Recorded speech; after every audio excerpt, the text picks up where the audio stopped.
perusahaan industri seperti apa yang bisa mengajukan atau bisa diberikan fasilitas kawasan berikat.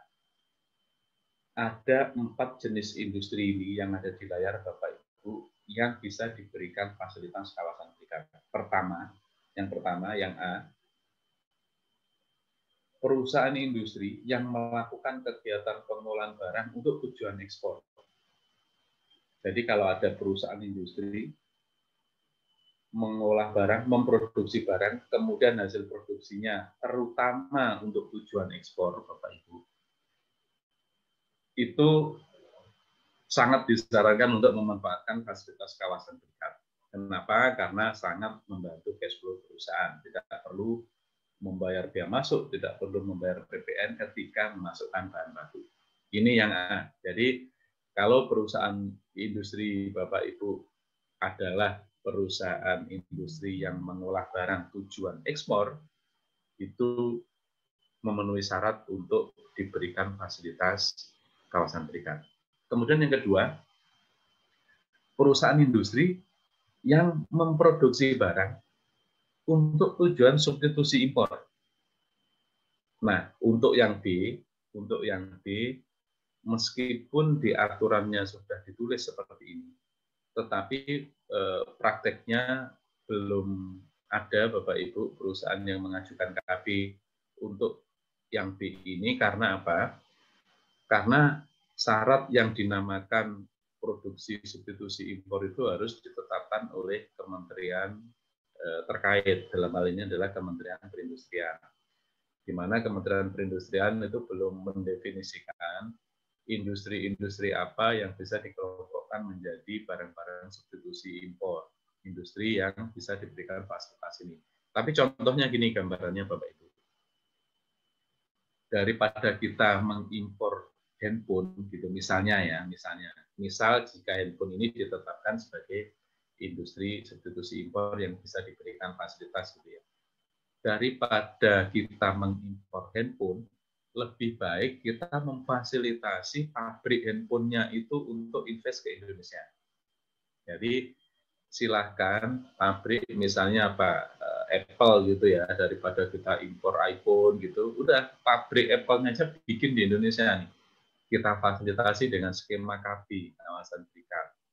Nanti hasil produksinya iPhone-nya atau MacBook-nya itu bisa dijual ke lokal ataupun diekspor. Ini yang B Bapak Ibu. Meskipun ada di aturan, ini sekali lagi kami jelaskan belum ada yang memanfaatkan fasilitas untuk yang B. Kemudian yang C Bapak Ibu untuk hilirisasi industri. Jadi perusahaan industri yang melakukan pengolahan barang untuk tujuan hilirisasi industri. Contohnya apa? Contohnya misalnya KB CPO yang mengolah CPO menjadi barang yang bernilai lebih tinggi. Misalnya CPO diolah menjadi margarin, menjadi minyak goreng, menjadi kosmetik, menjadi biodiesel, menjadi dan lain sebagainya. Nah, perusahaan-perusahaan yang melakukan hilirisasi industri ini bisa diberikan fasilitas kawasan berikat. Harapannya Bapak Ibu, kita nanti tidak akan lagi menjual sumber daya alam mentah kita.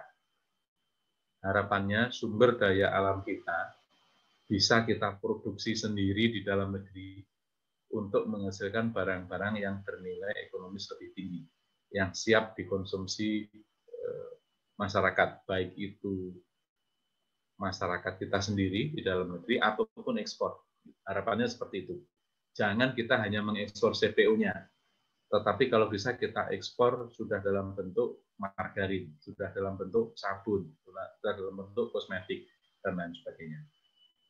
Kemudian yang D, Bapak Ibu, industri apa lagi yang memenuhi syarat untuk bisa diberikan fasilitas kawasan berikat? Itu industri tertentu yang disebutkan di PMK tadi adalah industri penerbangan, industri kereta api, industri perkapalan, dan industri pertahanan dan keamanan. Industri penerbangan, contoh misalnya PT Dirgantara Indonesia itu juga mendapat fasilitas KB, Bapak Ibu. industri perkapalan ada beberapa industri yang membuat kapal itu yang diberikan fasilitas kawasan berikat. Ada misalnya di Pontianak itu ada PT Pasmerin itu bisa diberikan fasilitas kawasan berikat. PT PAL, kereta api PT KAI, beberapa anak perusahaannya itu juga diberikan fasilitas kawasan berikat. Nah, Bapak Ibu, inilah industri-industri yang memenuhi syarat untuk bisa diberikan fasilitas kawasan berikat.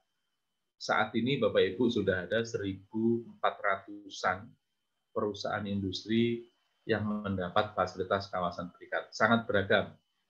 Ada yang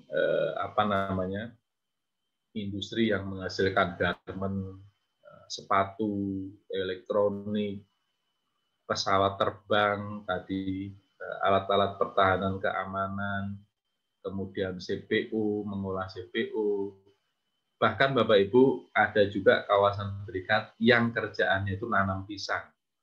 Jadi menanam pisang, kemudian pisangnya dipanen, di packing untuk diekspor. Itu juga diberikan, ada perusahaan seperti itu yang diberikan fasilitas kawasan berikat. Ini Bapak Ibu, perusahaan industri yang memenuhi syarat untuk diberikan fasilitas kawasan berikat. Kalau perusahaan industrinya sudah memenuhi kriteria seperti A sampai dengan D, kemudian kita akan melihat apa syarat-syarat yang lain. Nah,